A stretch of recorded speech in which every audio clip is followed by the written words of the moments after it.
ang gabi-gabi pinapaalalahanan po tayo, no, para sa kaligtasan. Sana seryosohin natin 'to. Dahil anytime, any moment, baka biglang humarap tayo sa kanya at huli na.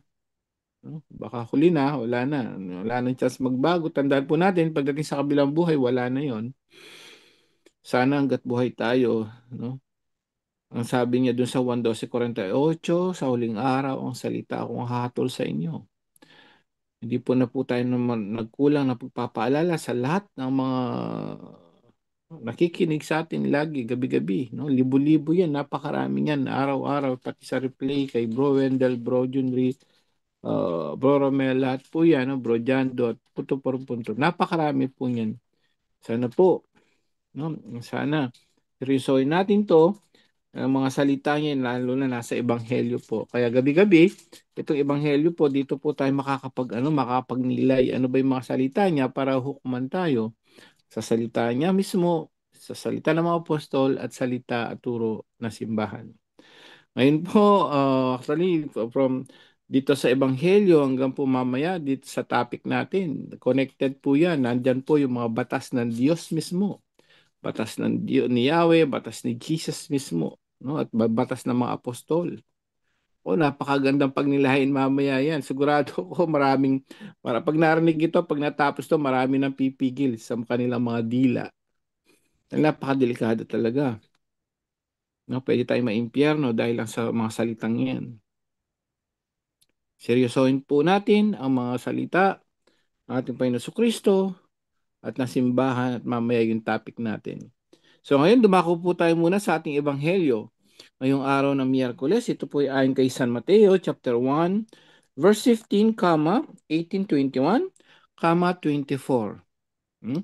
So sa mga hindi po nakapagsimba kanina, nandito po ang ebanghelyo. Pagnilayan po natin, makinig ang may pandinig.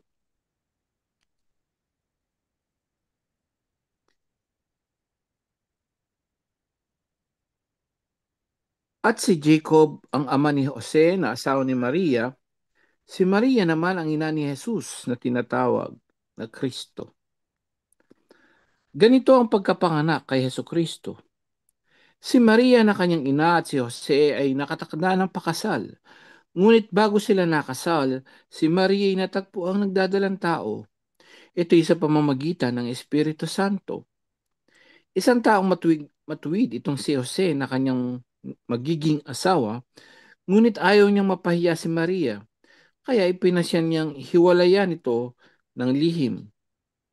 Samantalang iniisip ni Jose ito, napakita sa kanya sa panaginip ang isang anghel ng Panginoon.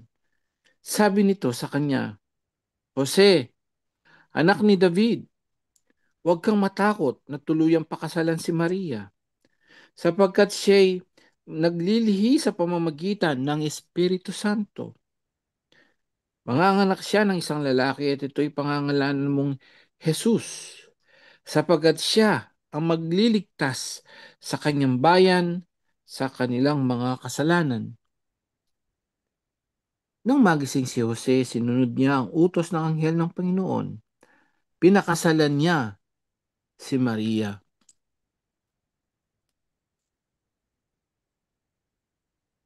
Mga kapatid, ito po mabuting balita ng ating Panginoon. Pinupuri ka namin, Panginoong Heso Kristo. Yan, so konting pagninilay lamang po mga brothers and sisters, no? Ngayon po, sa mga hindi pa nakakaalam, ngayon po ay Solemnity of Saint Joseph, spouse of Mama Mary. Kapistahan po niya at mapapansin niyo kapag kung magsimba kayo, kung nagsimba kayo kanina, mapapansin niyo, instead of purple o violet po ang suot ng mga kaparehan natin, kanina po special, naka-white sila, no? White po yung mga ano nila, no? Yung mga damit nila kanina instead of purple, kasi ito po yung pagdiriwang. Kahit daw sabi nga kahit isang ano lang, kahit isang kahit isang araw lang, so medyo mag-ano muna sa Kwaresma dahil binigyan ng simbahan ng space ngayon ang ating mahal na santo, no? Napakatahimik, napakabait na si San Jose, na mismo foster parent o actually legal legal na tatay sa mundo, no? Ni ng ating Panginoon Kristo. Kapistahan po niya ngayon kaya sa misa kanina dalawa yung pagbasa sa mga hindi nakakaalam, no? So kakaiba yung araw na to lalo na sa mga Katoliko dahil dahil isa sa pinaka actually no, isa sa pinaka sa buong mundo no sa dami ng tatay sa pinakamapalad na tatay. No, imagine niyo po na kayo ay maging tatay mismo ng Diyos dito, 'di ba? Dito sa lupa. Ikaw ang pipiliin ng Diyos na maging tatay ng anak niya. Kakaiba 'yun. No, very very special. At naalala ko tuloy nung nakikinig pa kay Bro Eli, isa sa mga ito po ha, pakinggan niyo po. Um isa sa mga turo na maling turo ni Brother El, no, nabiktima na rin ako noon actually, no. Akala ko totoo 'yun. Ang sabi niya, connected dito sa ebanghelyo. Ang sabi po niya sa turo niya, alam niyo po ba, pagdating sa mag-asawa, sabi niya, kahit daw hindi kayo magpakasal, di ba? Basta't nagkakaintindihan daw kayo. Imagine mo 'yun ha. Ganun ka grabe interpretation niya. Kasi sabi niya, kahit nga si Jose, tsaka si Maria, alam niyo na magsalita si Broel, no? Sana ma-share niyo to sa mga taga-dating daan. I-share niyo po ito. Ang sabi niya mismo, kahit nga si Maria at Jose hindi nagpakasal. Imagine mo yun. Hindi daw sila nagpakasal. Kasi ang gusto ng Diyos, ang alam ng Diyos, yung nasa puso mo. Sabi niya ganun.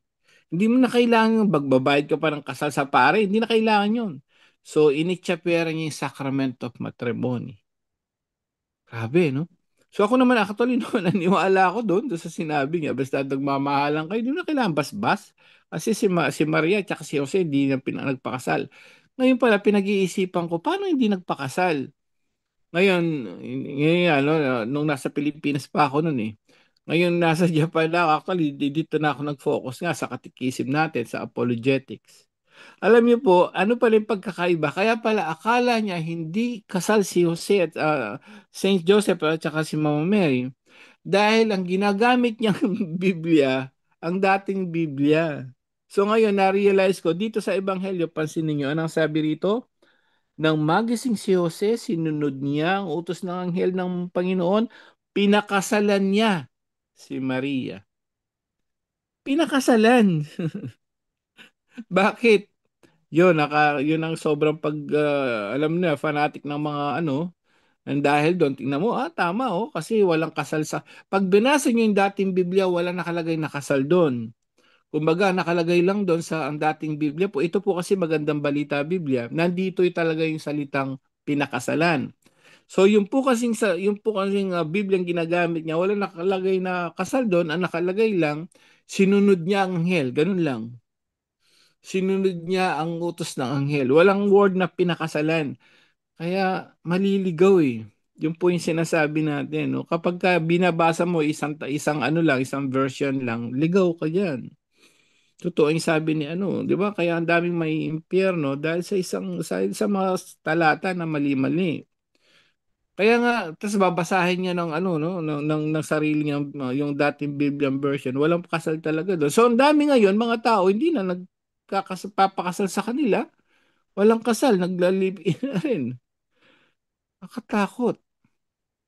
Isa po ito, no? Ngayon, dumako po tayo kay San Jose. Pansinin niyo po. Sa buong verse ng New Testament, mga kapatid, brothers and sisters, wala kang marinig ni isang salita kay San Jose, di po ba? Wala siyang binanggit na kahit isang salita, kahit sa buong New Testament po, wala kang maririnig. Bakit kaya ganun? Ang turo po na simbahan, yun ay signs of humility. Pagiging humble at obedience kay God. Amen? So dito makaka-relate tayo. Ano ba sinasabi niya rito, sinasabi dito ng Ebanghelyo tungkol kay San Jose? Ang sa kanya, hindi siya nag-focus. Imagine mo kapag ikaw ang sinabihan na magiging tatay ng Diyos. Imagine niyo po yun. Abay, kung tayo lang po siguro mga kalalakihan dito, aba, kung uso yung social media yan, ala, naka-ano na yun, naka-post na yun, di ba? Hindi lang sa Facebook, mag-YouTube, lahat ng social media platform yan, gagamitin mo na, oh, ako magiging tatay ni Jesus. Pero hindi po siya ganun eh. Tahimik lang. Tahimik na sumunod sa Diyos, inalagaan ang anak ng Diyos. Napakatahimik, no? Batandaan natin, yung mga matahimik na tao, those are the most powerful person. Tahimik lang. Pero nandun nga, no, yung pagkatahimik nila, nalalabanan na, yun ayaw ni Satanas, yung tahimik ka lang. Ayaw ni Satanas yun kasi gusto niya magdadaldal ka. Sige, anuin mo yan. O sige, magmagyabang ka sa buong mundo na ikaw ang tatay ng Diyos. Hindi po ganun. He remains silent. In spite of being, no, the foster parents of Jesus, pansinin niyo, naging humble siya. Naging tahimik siya. Bakit? Sabi ng simbahan, alam niya kasi hindi siya ang mas importante. Ang mas importante si Jesus. Sa kanya, kay San Jose, ang importante yung mga sasabihin ng ating Panginoong Kristo para sa kaligtasan ng sanlibutan. So anong sinasabi sa atin ng Ebanghelyo? Lahat po tayo ngayon. Control, no? Control mo ang iyong bibig, kontrolin mo ang iyong dila. That's signs of humility. Wala kang ka-humility kung ikaw ay madaldal, kung ikaw ay bungangero, bungangera, walang ganun na banal. So kung hindi ka ganun, delikado kaligtasan mo kapatid. Actually, dito po sa topic natin ngayon, konektadong-konektado siya. Nine sins actually, siyam na sins o kasalanan ng dila. No, napakagandang topic. Sana ma-share nyo to kung makaka-relate kayo at pagkatapos ng topic na to. Sigurado ko marami nang pipigil dahil sa dami pala ng kasalanan ng bibig na yan at dila. Napakarami na ating talata. So paalala po sa atin lahat una muna sa Ebanghelyo. No? Sana po maging ehemplo natin si San Jose sa pagiging tahimik at obedience lang kay God. Lahat po tayo sinasabihan nito ha, kasama na po ako. Ayoko naman sabihin kayo. Hindi po, kasama kami, kasamang kaparian, maobispo, iba Santo Papa. Yan po yung message para sa ating lahat mga Kristiyano sa buong mundo. Maging ehemplo natin siya tahimik. Sabi nga, di ba? Less talk, less mistake, less sin. No talk, no mistake, no sin. Walang kasalanan pagka walang talk. Pagka less talk ka, konti lang, no? So much better talaga, no? As much as possible, pigilin natin ang ating bibig para katulad ni San Jose na yon, kinalugdan siya ng Diyos hanggang sa mamatay siya, tahimik lang. Hanggang ngayon, pinaparangalan siya sa langit at sa ating ngayon dito sa lupa. Pinaparangalan natin ang ating San Jose na napaka-humble and very obedience to God. Amen. Yun lang po, naway gabayan tayo ng Banal na Espiritu ngayong gabing ito. To God be the glory. Salamat po. Back to you, Bro Jando. Paano na yung topic natin? Wala pa ba si Bro Aljan? O paano kaya yan, Bro Jando, sa ating topic? Okay, ating tingnan ko na ba si Brother Aljan? Wala si Brother Aljan. So, ibig sabihin, proceed Pakitingin lang. nga dun sa baby face, bro, yung ano, pakitingin sa baby face kung i-check mo nga sa ano bago mo i-flash yan yung inano ko may nakalagay si Brother Vicente Meliano, inano niya yun eh. Ngayon lalagyan ko lang ng talata, tagalogin ko yung mga talata niya. Yung sa baby face natin, yung nakalagay Vicente. Kasi doon natin papakita yung nine sins of tongue. Tapos, i-flash mo lang yung number one and then ibibigay ko lang yung talata, i-flash lang yung talata. Ganun lang, tapos paliwanag konti. Ito lang ha. ah, Wala daw Zoom link sa page. Meron, di ba? Anong page yung sinasabi na nahack nga ang page? Ewan ko. Bakit po wala sabi sa... Ayan na nga. Yung Zoom din, may nakapasok, bro. Bro Diones, may nakapasok. Baka nakikinig ka. May nakapasok, meron. Ang dami na Saan? nakapasok, Bro Diones. Ah, saan mo binabasa yan, brother Ano natin Angel? ngayon? YouTube natin ngayon sa comment. Okay. So, wag po kayo may expect po na makapag-post kami sa page dahil ika nga na-hack na yung page namin. Kaya, So, saan hindi, makikita, bro? ha? Saan makikita yung Zoom link daw Wal, yata? wala pa akong maipakita kasi wala pa tayong bagong page. Paano nakapasok tong mga nandito ngayon, bro? Siguro ano yan, mga supporters sa Puto por Punto yan kaya nakadirect sa mga GC. Ayun. So, yung pala, Brother Diones, no? Mga ano to, supporters. Mga kasama sa So, group chat. para maano Mm. ni Brother Jones kung saan siya kukuha, mag-post na ako doon sa Facebook account ko. Yan. Ang Facebook account ko po ay Brajando Alabado. Okay ha? Wait lang ha, pakita natin yung aking Facebook account. Wait lang. Para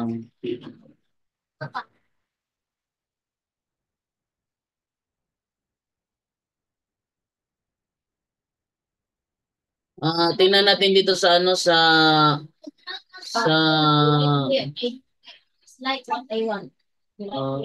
uh, wait lang muna ha. Dahil maingay pa dito sa ano ko. Paligid ko, alam nyo na, dami tao rito, kaya ganito maingay. Wait lang muna. Eh, ano naman to? Ano ba nangyayari to sa buhay ko, ano? Okay, so, saan yan, Brother Angel? Dami kasi ano eh. Kaya nga. Sa baby face, may pinakita yung pagkababa ng ano, pagkababa ng Ipakita, pagkababa ipakita ko yung post sa baby face, ganon. yung sa baby face mo, pakita mo lang halimbawa, umpisan po natin ang topic. Ito po yung mga nine sins of tongue. Unang-una po na kasalanan. Ipakita ko yung post o ano. Pakita mo lang yung unang kasalanan, nakalagay doon, post lang siya, lying tongues. Parang ganun lang. Sunod-sunod yun Siyam eh. Wait lang ha. So, ipopost ko dito sa ano natin ipopost ko dito sa ano ko sa Facebook account ko yung nakitaan? Walang internet. Ha? Isaksak mo sa router. Sa sala bitaw ko tungtunga. Tungtunga tung sa router sa sala. Natitulok tulok ang pan.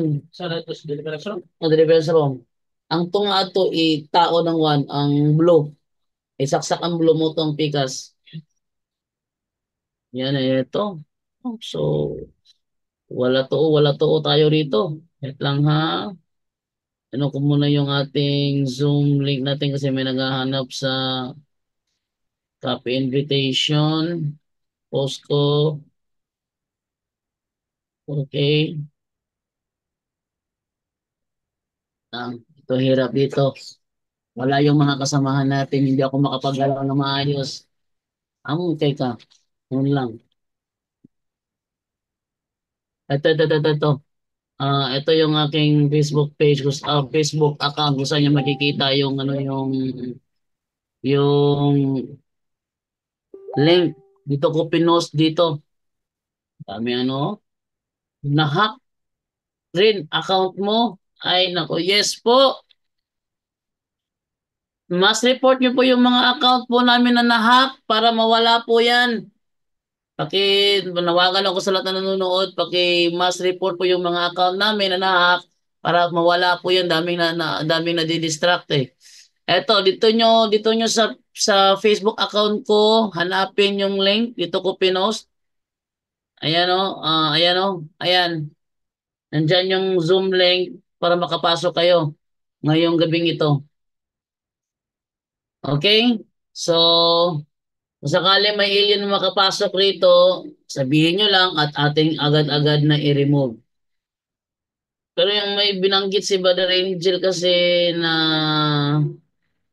ay nako, hirap nito. Ako yung tatakbo-takbo. Lang ha, wala to ang problema to. Okay, saan ba yun?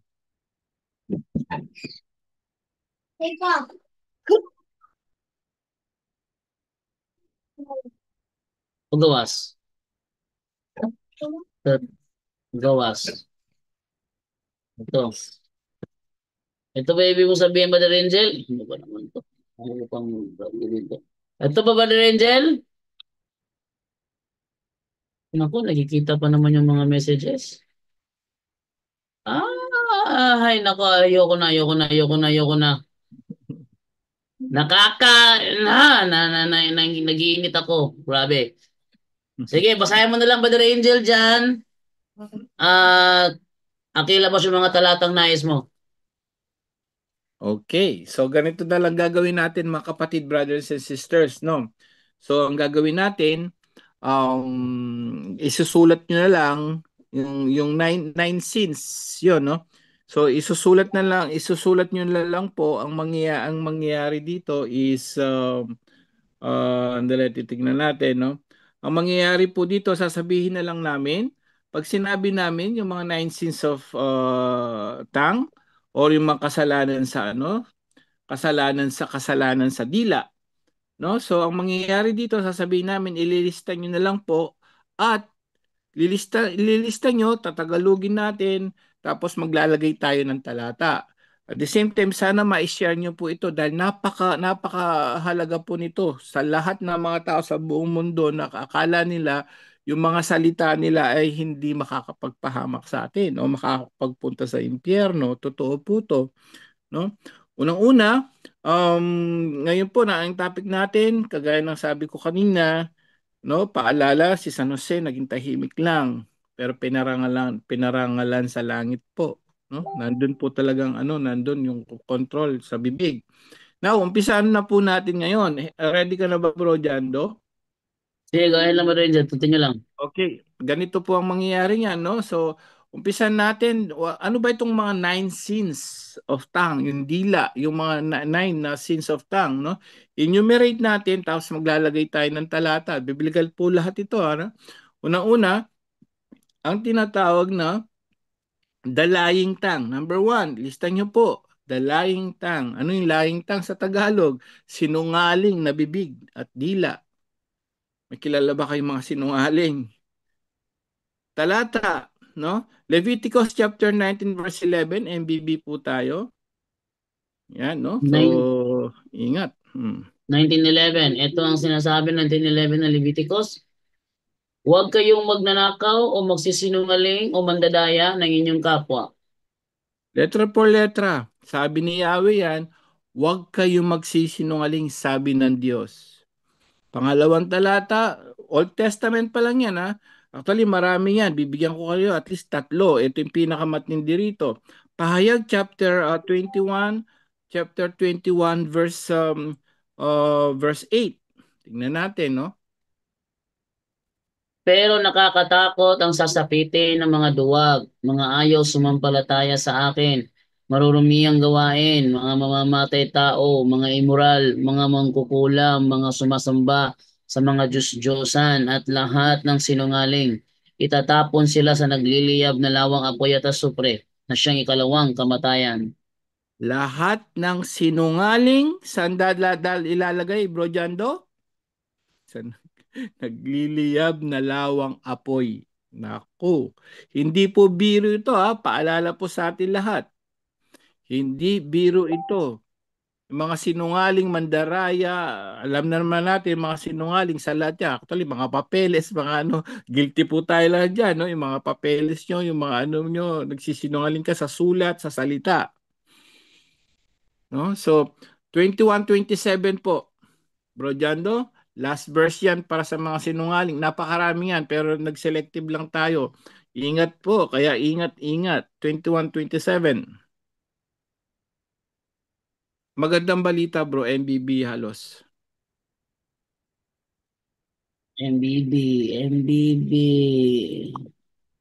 Ngunit hindi makakapasok doon ng anumang bagay na marumi.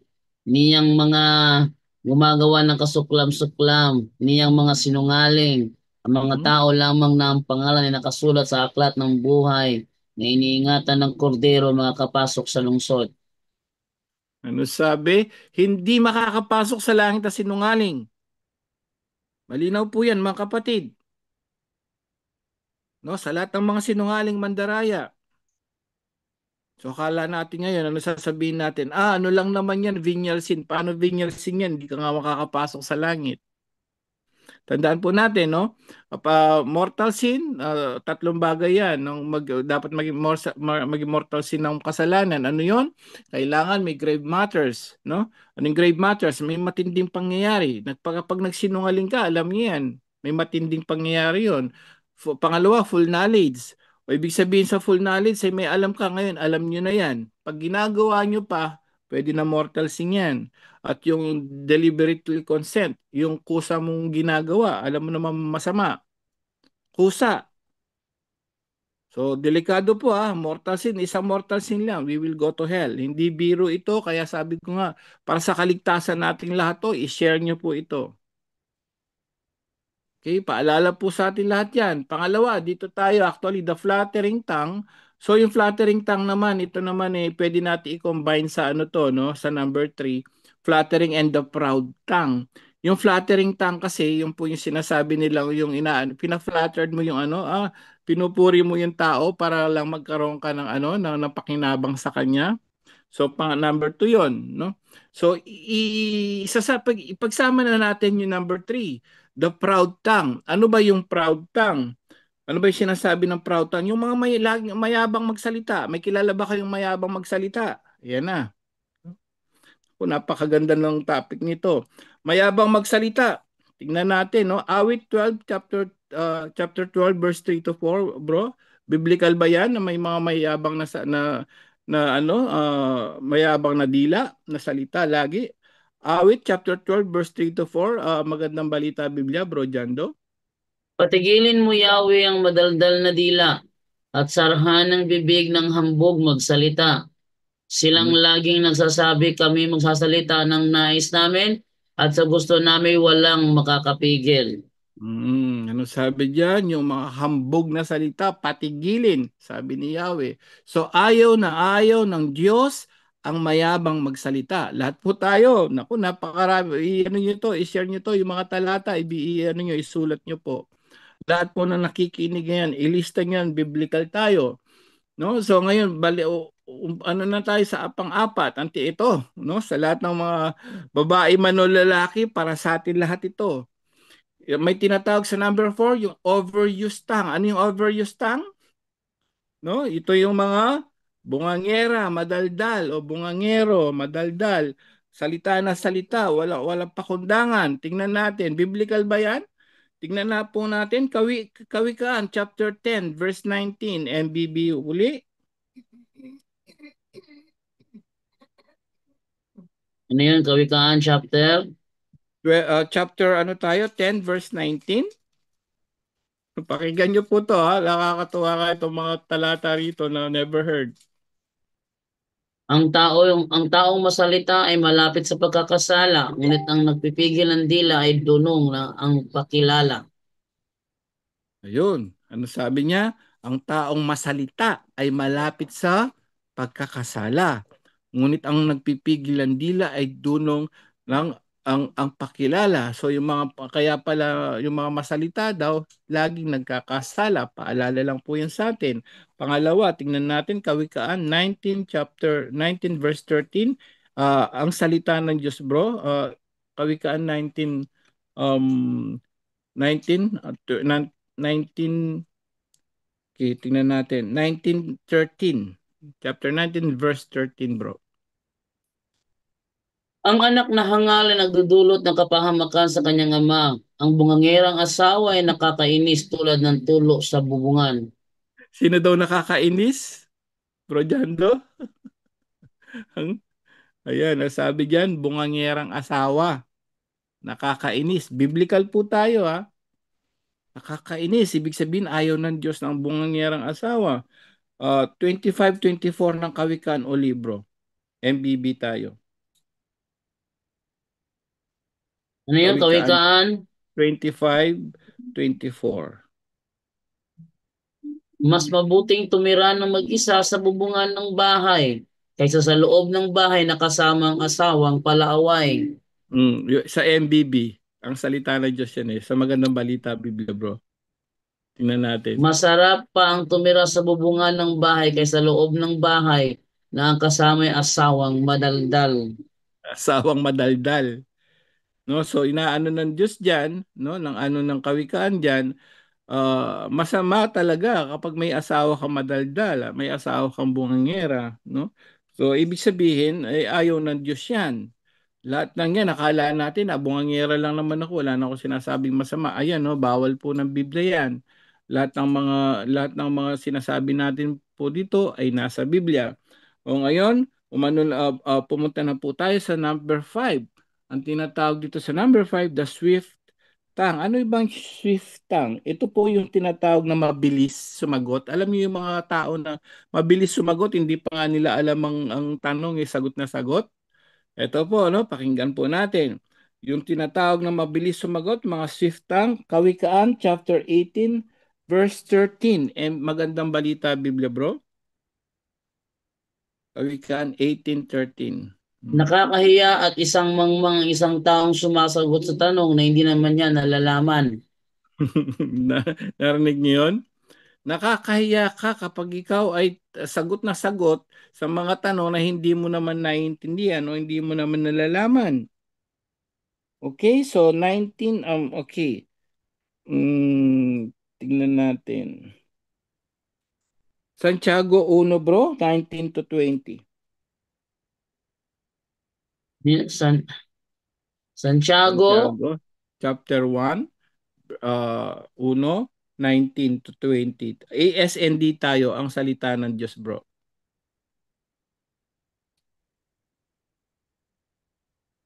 tandaan niyo ito mga minamahal kong kapatid. Dapat maging handa kayo sa pakikinig, dahan-dahan sa pananalita, at huwag agad magagalit. Ayan, yung mga mabibilis magalit, mabibilis magsalita, bawal po ng Biblia yan. Okay, so 6 na tayo, no? So hanggang 9 kasi to eh, no? Punta na tayo sa number 6. Ang sa 6 naman, ang sinasabi in the backbiting tongue. Yung mga, ano ba yung tinatawag na backbiting tongue? Yung mapanirang puri ba? No, yung patalikod na tumitira tapos sinisiraan ka. Amen? So, makilala po ba kayo na mapanirang puri na hindi naman siya kilala pero sira na sira ng puri sa sa kapwa niya, sa ibang tao? Tignan natin po Kawikaan chapter 25 verse 23. Magandang balita Biblia brother. Ano yung Brenzel? Kawikaan chapter 25 verse 23 po. Kawikaan 25 verse 23. MBB, magandang balita Biblia bro. Kung paano ang hanging timog ay nagdadala ng ulan, nagdadala naman ng galit ang paninira ng karangalan. Ayun, yung paninira ng karangalan, nagdadala ng galit yan sa kapwa. So, kaya nga may ano yan, no? May chain reaction yan.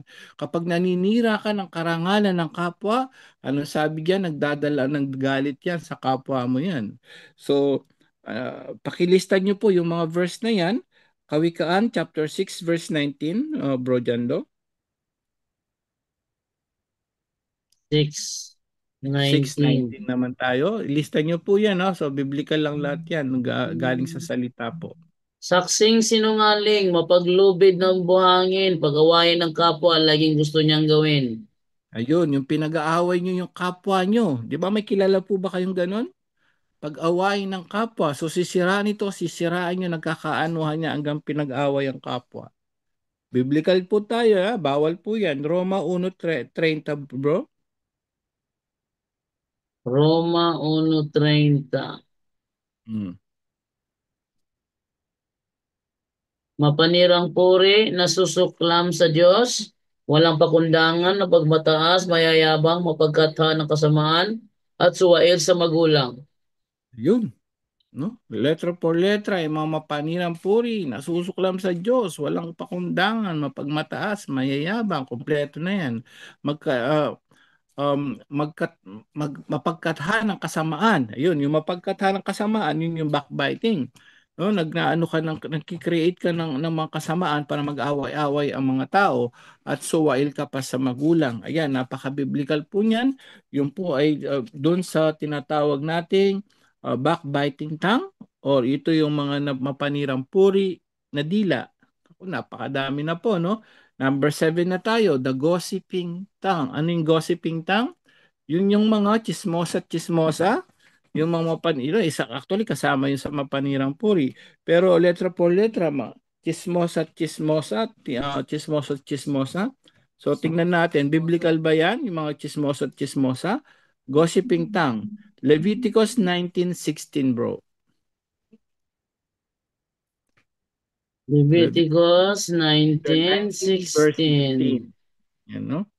Huwag kayong magkakalat ng anumang nakakasira ng puri ng inyong kapwa, ni sasaksi Mm. laban sa inyong kapwa, upang ipahamak lamang siya. Ako si Yahweh. Ayun, yung mga chismosa at chismosa na nagkakalat ng anumang nakakasira ng puri ng inyong kapwa. Ako si Yahweh. Utos po ng Diyos yan, ha? Paalala po sa lahat yan. No? Hindi po natin gawa-gawa to, batas ng Diyos mismo para sa kaligtasan natin lahat. Kawikaan chapter 18 verse 7 to 8. MBB, bro, magandang balita Biblia. Kawikaan chapter 18 verse 7 to 8. Kanyang bibig maghahati sa sariling kasiraan. Kanyang labi na may isang bitag na kahuhulugan. Ang chismis ay masarap pakinggan. Gustong-gusto ng lahat na pag-uusapan. Ayan, yung chismis, masarap pakinggan, tama, no? Gustong-gusto lahat ng pag-uusapan, pero malaking kasalanan sa Diyos. Bakit? No? Lahat po na lalaki at babae, tatamaan lahat diyan, no? Kasi ang chismis, masarap pakinggan yan. Yun ang ano ng diablo sa atin, magsiraan mo yan, i-chismis mo yan. So, paalala muli, bawal po ng Diyos, bawal ng Biblia yan. Okay, so ilista nyo na lahat ha, yung mga ano po natin. And number 8 tayo, the cursing tongue. Ano ba yan, the cursing tongue? Yung nagka-curse ka? Ano yung parang sumusumpa ka o something, mga salitang kakaiba? Tignan natin. Roma chapter 3 verse 13. Magandang balita, Biblia bro. Roma chapter 3 verse 13. The cursing tongue, number 8 na po tayo, no? Malapit na. Parang Dami na. bukas na libingan ng kanilang lalamunan. Pananalita Hmm. nila'y pawang panlilinlang. Ang labi nila'y may kamandag ng ahas. Ayun, so yung mga mapaglinlang, parang kamandag ng ahas ang ano mo, ang salita mo, no, yung lagi kang nagka-curse, yung lagi kang alam mo yun, nanunumpa, parang tapos taglilinlang ka, yung pananalita mo parang libingan. Ang tawag yan, libingan ng yung lalamunan. Okay, mahilig kang mag-curse or manumpa. Paalala po sa atin lahat yan. At panghuli, chapter 9, sa number 9 na po tayo, ang tinatawag na the pursing tongue. Ano ba yung pursing tongue? Kasi pag sinabing pursing, yung bang ano, yung butas, no? So, mapambutas na dila. Ano na yon? Ito na. Dito na papasok yung mapanghamak, mapanlait. Okay, may kilala ka ba kayo na mahilig manlait ng kapwa sa salita? Kung may kakilala kayong ganon, pabasa niyo po ito. Una, Efeso chapter 4 verse 31, Bro Jando.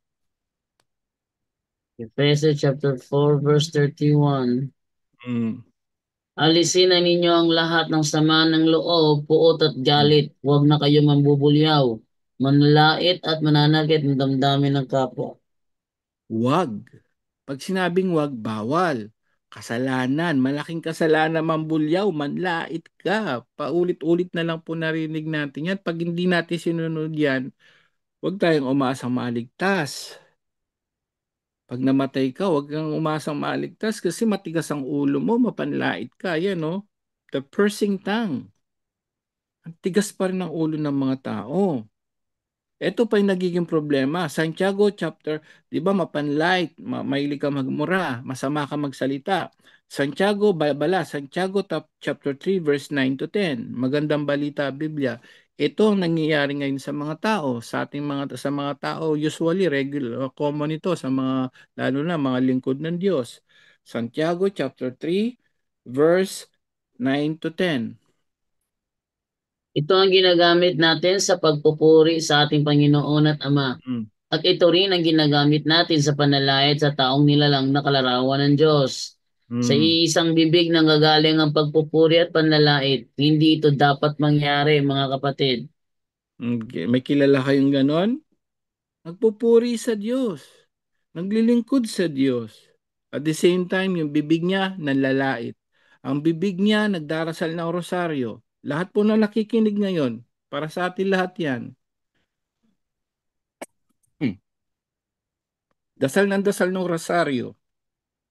Evangelize ng evangelize. At the same time, yung bibig mo, ginagamit mo rin sa panlalait.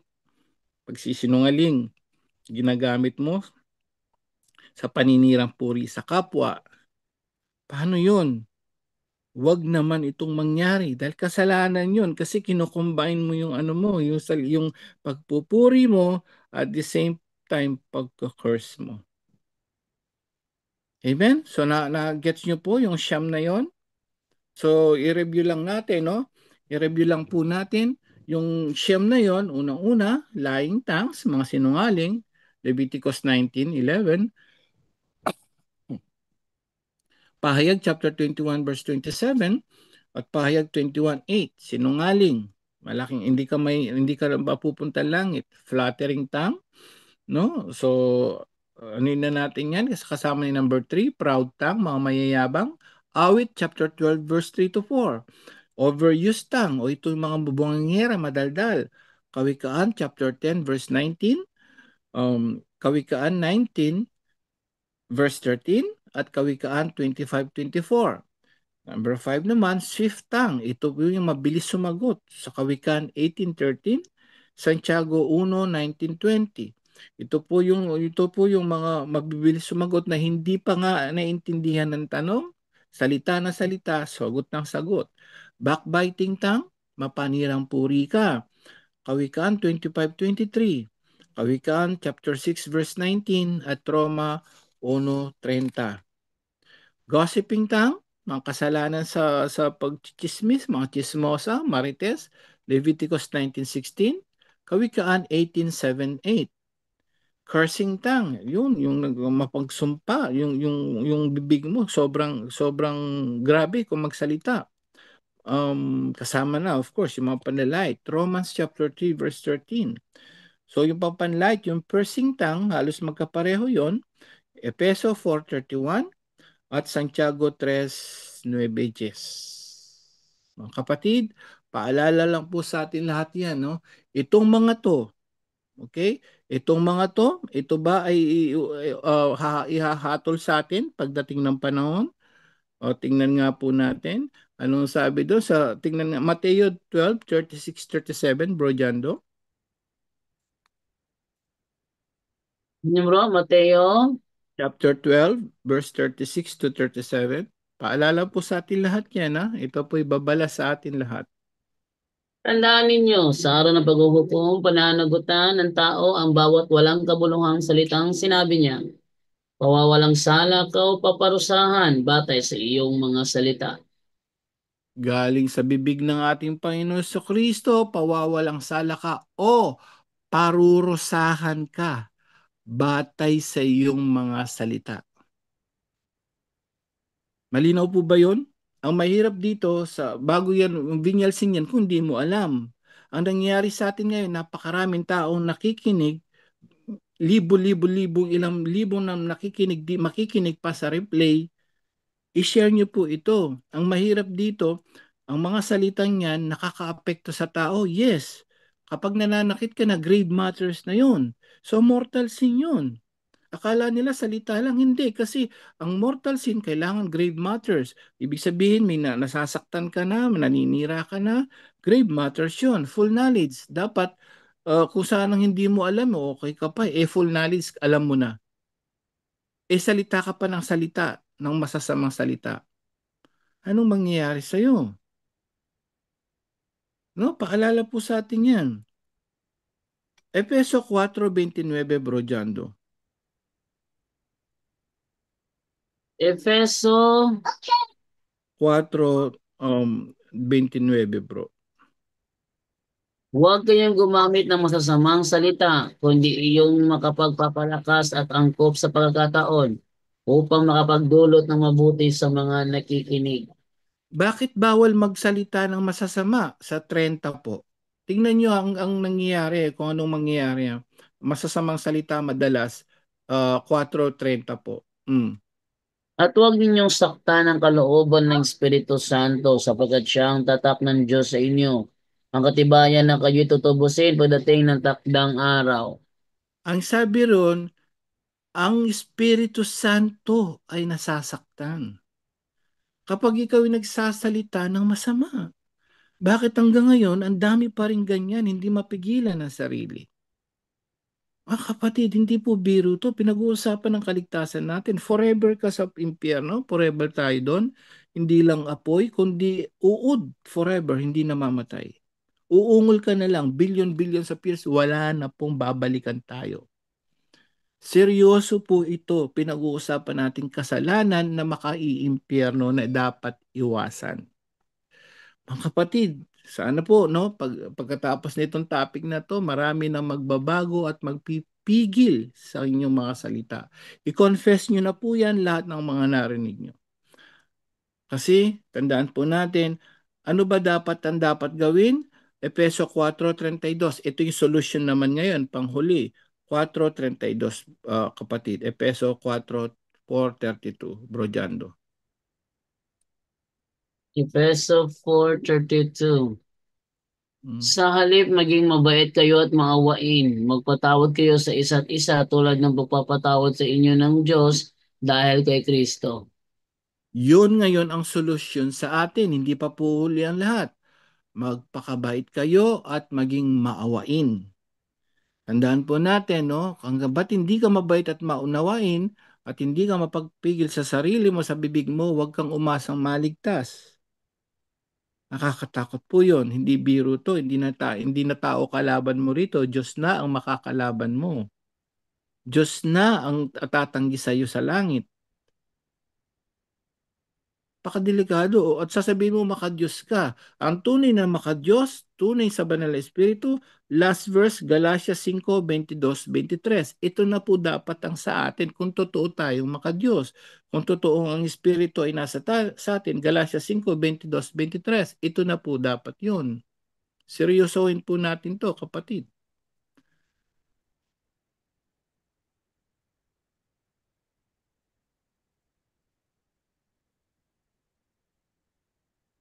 Bro Jando, hindi ka marinig. Hindi pala ako naririnig. Ay.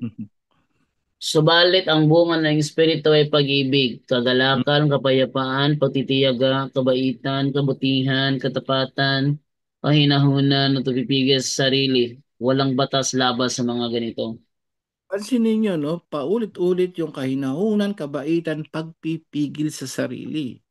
So kapatid, sa lahat ng nakikinig ngayon, ulitin po natin sa Mateo 12:36-37, paparusahan tayo, no, o ililigtas tayo ng Diyos batay sa ating salita. Hindi lang sa gawa. So nahatulan din pala tayo sa salita.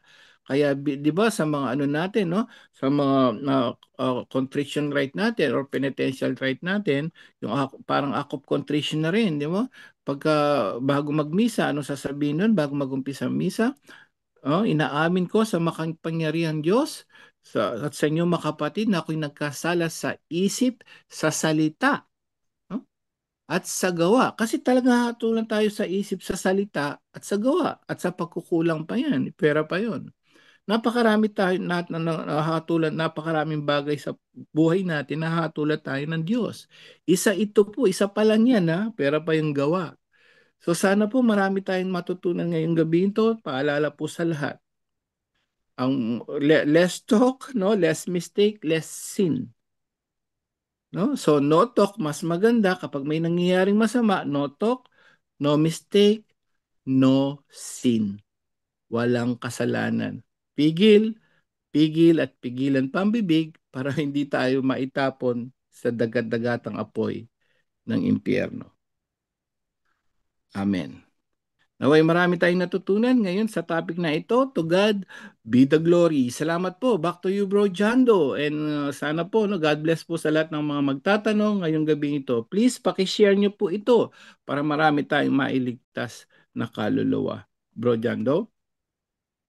Okay, thank you sa iyo, Brother Angel. At ipapaalam ko na simula, wait lang muna ha. Dami ano dito. Wait lang ha.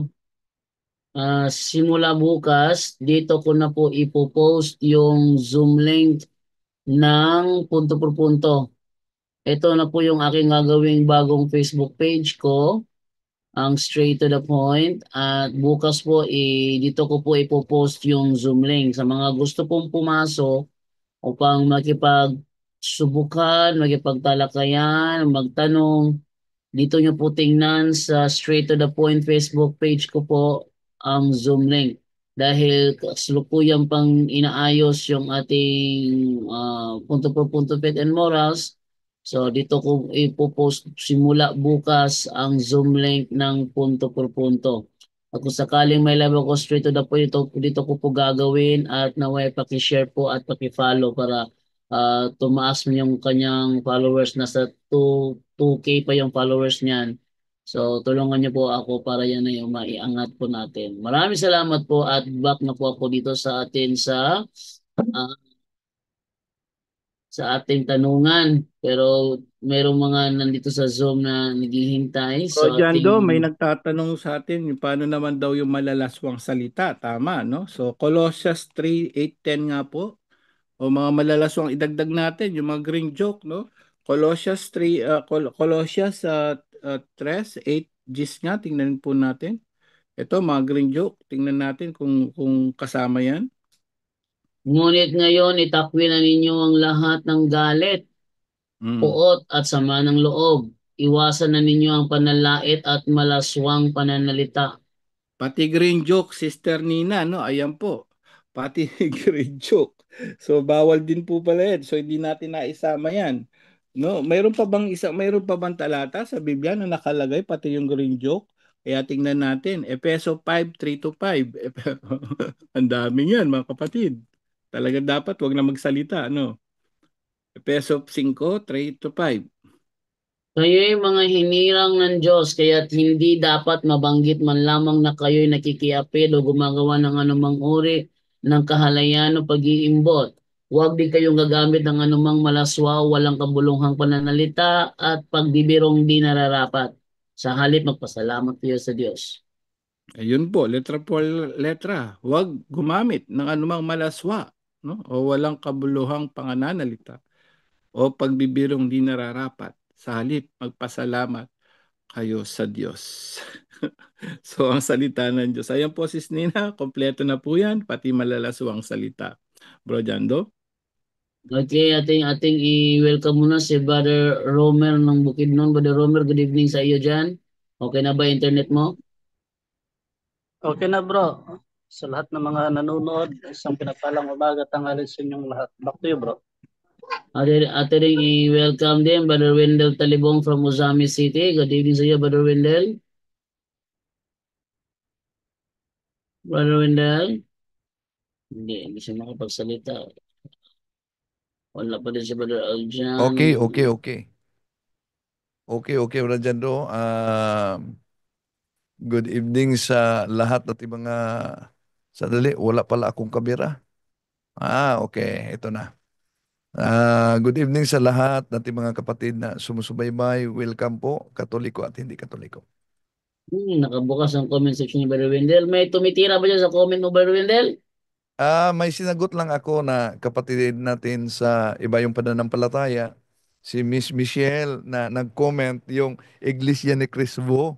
Oh, yung Iglesia ni Crispo, sabi kasi niya na nakasulat yan pero nagkamali lang.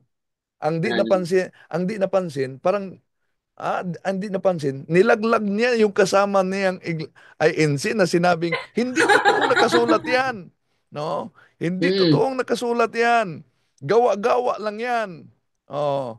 At sabi kasi ni kapatid na Michelle, nag-comment si Miss Michelle dito.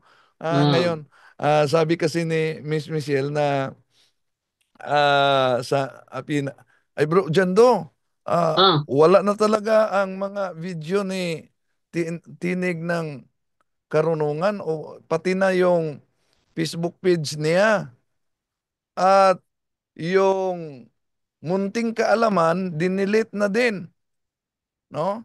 Ang mga video, yung sagutan namin, Oh, no? dinilit na rin.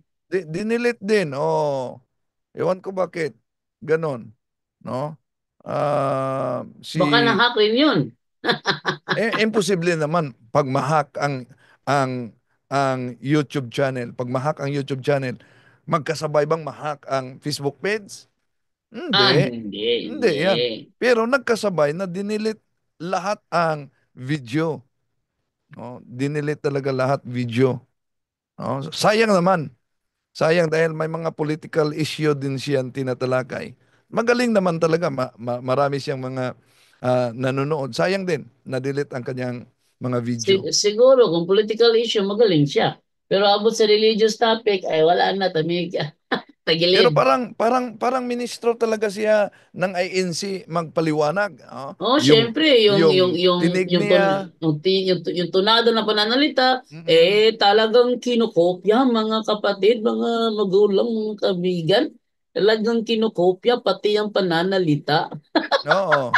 Pero, yon, nagtaka lang kami, nawala na.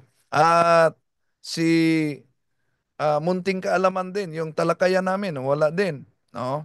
Wala na Yan lang rin. po. Yan lang po, Bro Jenro.